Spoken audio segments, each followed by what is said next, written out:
자, 어느덧 제3권까지 왔네요. 각기 다른 나라가 각기 다른 번영의 과정을 거치는 모습을 다룰 거예요.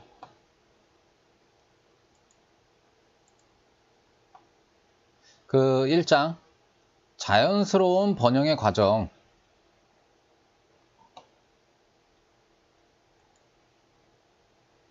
문명화된 국가의 상업은 주로 도시와 시골 간에 이루어진다. 시골은 자연 생산물을 도시에 팔고 도시는 그것을 가공하여 가공품을 시골에 파는데 여기에 돈이나 돈을 대신하는 종이가 개입한다.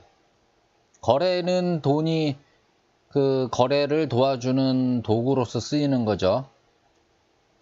도시는 물질의 재생산을 할 수도 없고 하지도 않으며 도시의 모든 부는 시골에서 얻어진다. 하지만 이것이 시골의 부가 감소하는 것을 의미하지는 않는다.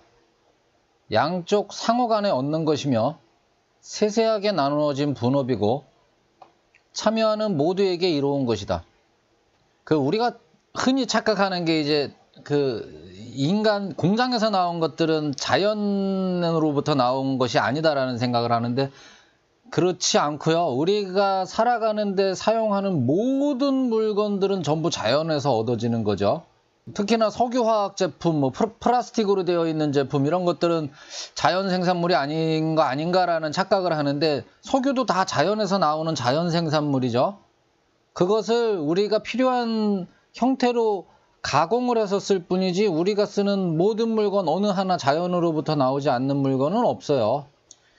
시골은 필요한 물건을 스스로 만드는 것보다 도시에서 가공된 것을 사오는 것이 훨씬 적은 노동력을 필요로 한다. 평생 쟁기만 만든 사람들이 만들어내는 쟁기는 하루에 쟁기를 한 10개씩 100개씩 만들어내면서 훨씬 더 좋은 쟁기를 만드는 반면에 평생 해봐야 쟁기 한 10개 정도면 되는 시골 농부가 직접 만드는 거 잘 못 만들기도 할 뿐더러 어쩌다 하나 만들려면 정말 힘들어요. 그래서 그 쟁기 하나를 만드는데 그 시간을 보내느니 도시에 가서 사오는 것이 훨씬 유리하다. 시골은 시골의 인구가 먹는 것 이상으로 초과 생산된 것을 도시 시장에서 팔고 시골에 어느 농부 가족이 5명이 있는데 5명이 먹을 쌀만 생산하지 않죠. 훨씬 많은 5명이 1년에 2가마를 쓴다 그러면은 2가마를 먹는다 그러면 2가마 생산하려고 농사를 짓진 않아요. 한 10가마 생산하거든요. 그럼 나머지 8가마는 도시에 갖다 파는 거예요. 2가마 먹을 거 2가마 빼고 나머지 8가마는 도시에 갖다 팔아요. 그걸로 필요한 것을 사오죠. 시골이 필요로 하는 가공된 물건들을 사옵니다. 아까 말한 쟁기도 사오고. 인구가 많고 부유한 도시일수록 시골을 위한 시장도 크고 시장이 클수록 모두에게 더 이롭다. 시장은 무조건 클수록 좋은 겁니다. 파는 사람에게도 좋고 사는 사람에게도 좋아요.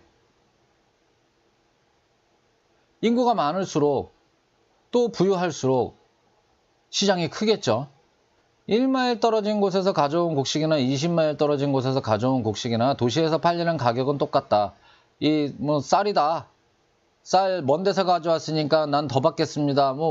그렇게 말하는 거야 자유지만 어느 소비자가 이건 먼 데서 가져온 거니까 힘들으셨을 테니까 제가 돈을 더 쳐드릴게요. 이런 소비자는 없죠. 가격은 똑같아요. 쌀이냐 아니냐가 문제지. 이 쌀이 얼마나 힘들게 농사를 지었느냐 이런 거는 고려 대상이 아니죠. 하지만 먼 곳의 농부도 이익은 챙겨야 되죠. 반면 가까운 곳의 농부는 운반에 소요되는 비용이 덜한 만큼 더 이익이 생기겠죠. 하지만 이것은 일전에도 말씀드렸다시피 그 땅값에 반영이 돼요. 임대료에 반영이 돼요. 그래서 실제로 가까운 곳의 농부라 그래서 더 챙겨가지는 못해요. 그렇게 얽히고 설켜 있는 게 경제죠. 여하튼 간에 시장에 참여하는 누구도 손해를 보는 경우는 없으며 이익을 챙긴다. 먼 곳의 농부도 이익은 챙겨야 하고 이게 무슨 얘기냐 하면은 이게 소비자들이 인정해 준다는 얘기가 아니라 가격이 그렇게 형성이 된다는 얘기예요. 아예 서울에 쌀을 파는데 그 운반비가 한 100배는 더 드는 부산에서 농사를 지은 걸 서울로 가져와서 팔지는 않죠. 그렇게 아예 형성이 안 되는 거죠. 서울로 안 가져온단 말이에요. 그 사람들은 그냥. 하지만 이 도시의 시장에 쌀을 가져오는 농부는 여하간에 어떻게든 이익이 남는 범위 내니까 가져와서 판단 말이에요. 그래서 이익을 챙겨가요. 여하간에. 이익이 안 나는 가격대가 형성이 되어 있으면 그 농부는 그 시장에 아예 오질 않는 거고요. 그런 식으로 시장에 참여하는 누구도 손해를 보는 경우는 없으며 이익을 챙깁니다. 생필품이 편의용품이나 사치품보다 우선하듯이, 그죠? 사막에서 목말라서 다 죽게 생겼는데 다이아몬드를 끝까지 고집하는 사람은 없어요. 다이아몬드 100캐럿짜리라도 생수 한 병이랑 바꿔요. 생필품이 편의용품이나 사치품보다 우선하듯이 생필품을 생산하는 시골의 개발과 경작이 편의용품과 사치품을 갖춘 도시 성장보다 우선되어야 한다.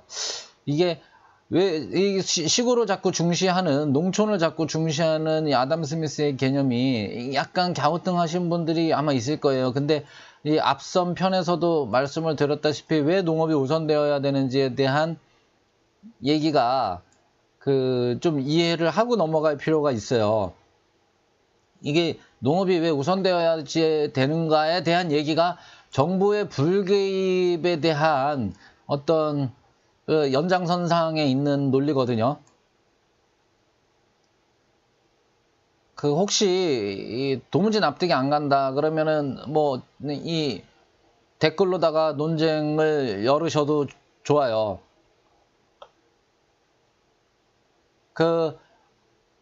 시골, 농촌이 우선시 되어야 된다라는 여러 가지 논리 중에 또 추가로 나온 논리 하나인데, 생필품을 생산하는 시골의 개발과 경작이 편의용품과 사치품을 갖춘 도시의 성장보다 우선되어야 한다. 생필품이 더 중요하므로 라는 얘기죠.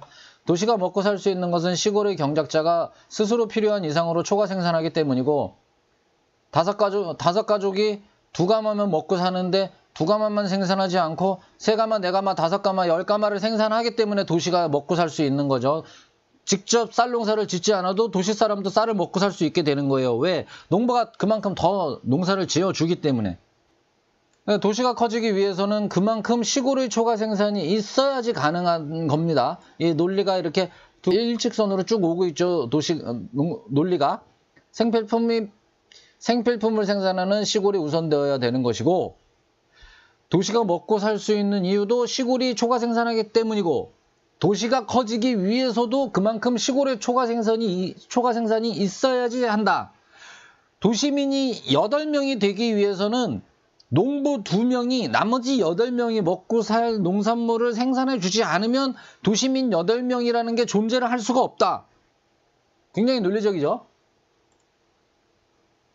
도시가 생필품을 조달하는 곳은 근처나 국내에 국한되지 않고 아주 먼 나라에도 조달할 수 있다.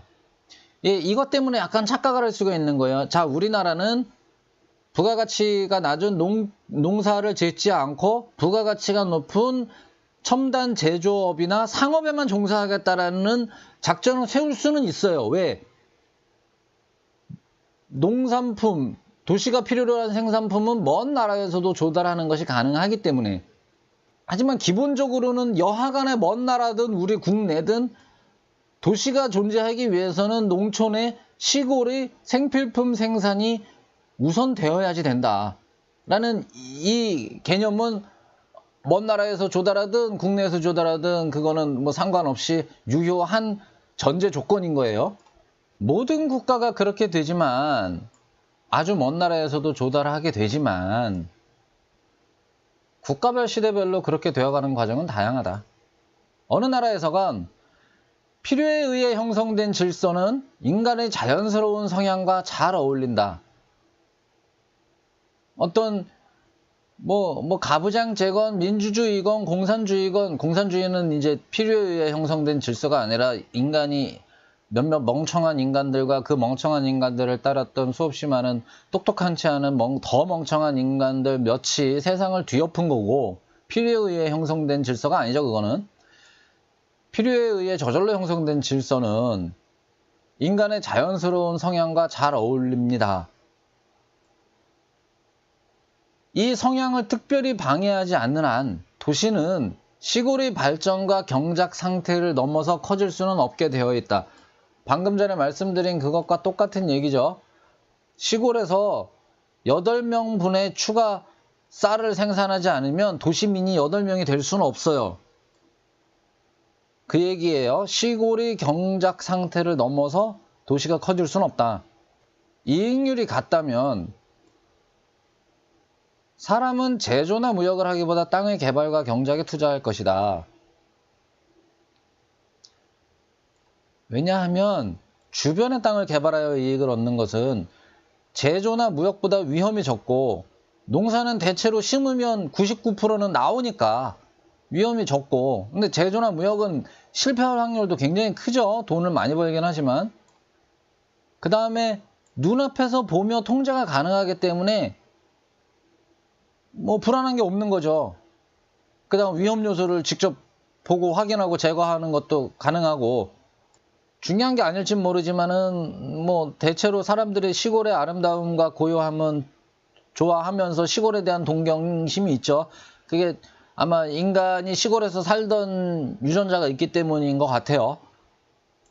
농부는 여러 기능공이 만든 제품을 필요로 하며 그 기능공들은 서로 필요로 하여 서로 몰려 살며 작은 마을을 형성한다. 도시가 형성되어 가는 과정이에요.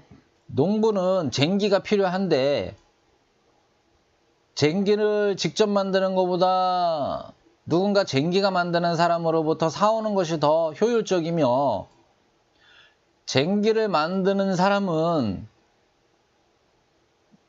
어디 그냥 그 나무만 사다가 쟁기를 만드는 것이 아니라 대장간을 옆에 두고 있어야지 쟁기를 만들 수 있죠. 나무만 필요한 게 아니라 대장간도 옆에 있는 게 좋아요. 그 다음에 그 근로자들도 쉽게 채용할 수 있는 것이 좋겠고, 그렇게 기능공들은 기능공들끼리 또 서로 필요로 합니다. 그렇게 서로 몰려 살게 돼요. 그러면서 작은 마을을 형성하고, 마을이 형성되면 마을 사람들을 위한 정육점, 양조장, 빵집이 들어서고, 이 마을 사람들에게 편의를 제공하기 위한 또 이 서비스업들이 생겨나게 됩니다. 그렇게 마을은 커지게 됩니다. 마을에 몰려서 사는 사람들과 시골에 흩어져 사는 사람들은 서로 돕는 입장이 된다. 마을은 시골 사람들이 그들의 생산물을 팔고 기능공들이 만든 제품들을 사는 상설 시장이 됩니다. 마을 사람들이 파는 제품의 양은 그들이 사는 식량과 원재료만큼이기 때문에 시골의 개발 상황을 넘어 마을이 커질 수는 없다. 이게 다시 반복해서 얘기하지만 자꾸 갸우뚱한 것은 글로벌한 세상에 글로벌하기 때문에 이 시골의 역할을 다른 나라로 떠넘겼기 때문에 이거 가능한 거지, 논리적으로는 시골의 개발 상황을 넘어서 이 지구상에 존재하는 모든 시골의 초과 생산을 넘어서 도시민이 존재할 수는 없어요.